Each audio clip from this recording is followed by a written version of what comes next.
best series of June so far, the Detroit Tigers versus the Chicago White Sox at the rate.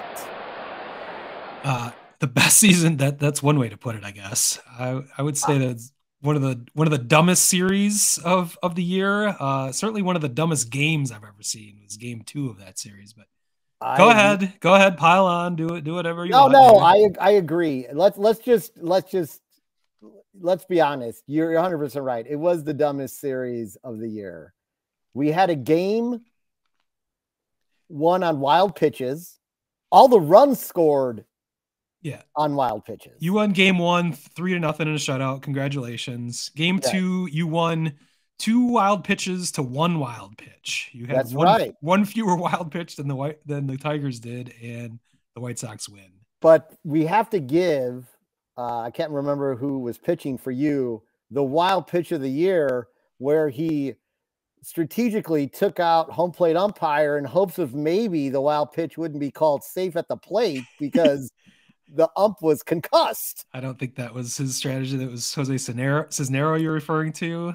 There's actually a little bit of information about that.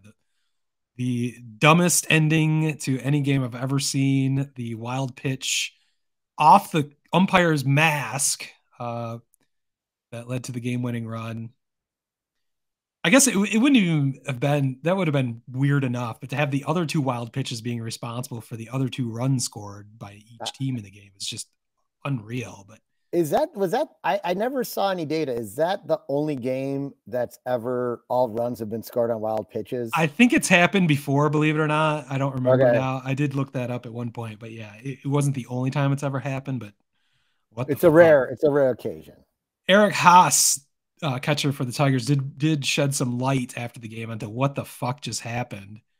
Apparently, it could have been a pitch com issue where Cisner. It could have been a pitch com issue or potentially a language barrier Well, where either way. the pitch was either a slider or a sinker, and the opposite was actually a pitch, a sinker or a slider. I forget which it was, but Cisnero heard slider when he should have heard sinker.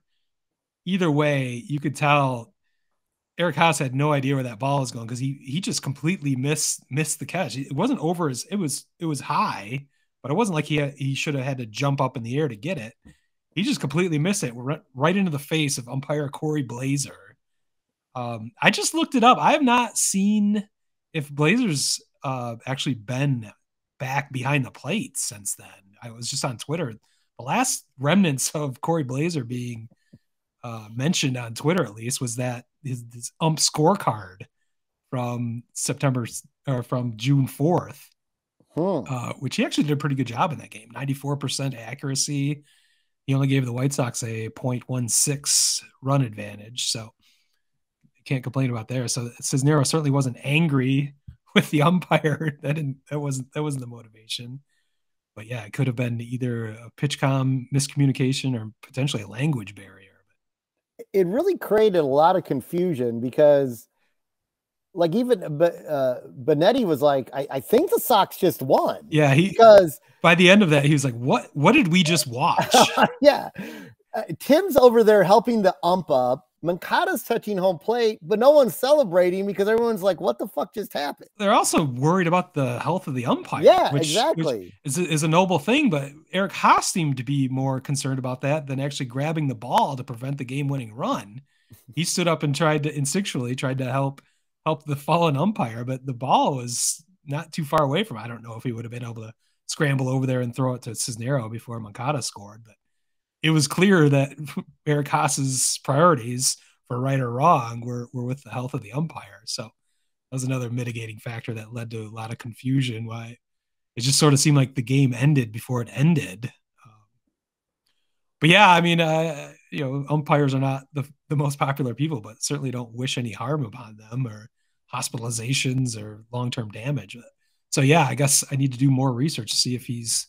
I thought I had heard, he did have to go to the hospital, but then he was released and would have been okay. But I haven't seen him mentioned anywhere since then. So I guess we'll see.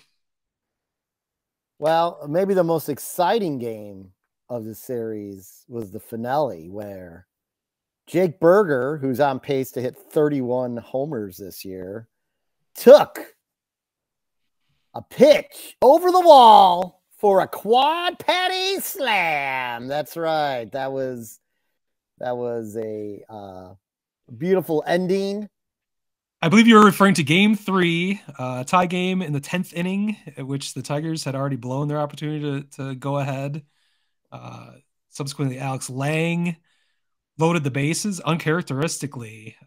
Really looked out of control. Where he's one of the best relievers in the American League up until that point. Yeah, you guys did not control the strike zone in that series. Doing the opposite of controlling the strike zone against your Chicago White Sox at the worst possible moment. At which point you loaded the bases. All you needed was a single, even a pop fly, or I guess it'd have to be a little bit deeper to get the run in. There was only, I don't even know if we had one out. May have been one out. Certainly weren't two outs.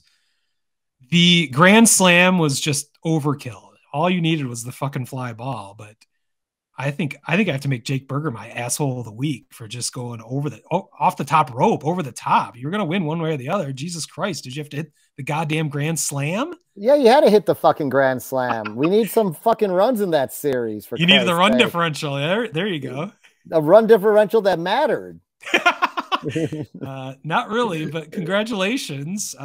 Yeah, Jake Berger, you're my asshole of the week. I mean, I would make it your pitcher for loading the bases and then giving him a pitch to hit over the wall. That would be the asshole of the week. That's a conversation to be had. Yeah, we could. I don't know how you make me see ball, me hit ball, ball go over wall, home run fix everything. To quote Rick Hahn last year. Sounds like an asshole to me, but yeah. So I mean, I don't know. He made solid contact. It went over the wall. What are you gonna do? I wouldn't blame you for nominating Alex Lang for asshole of the week.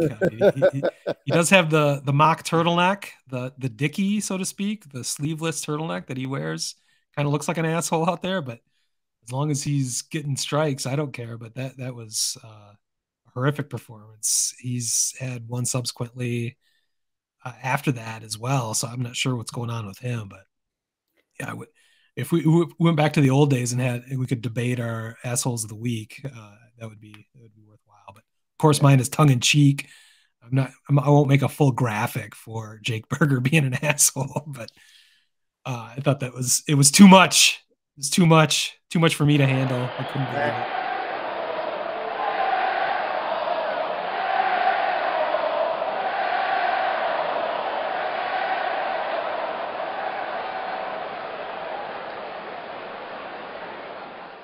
Word Hole Media.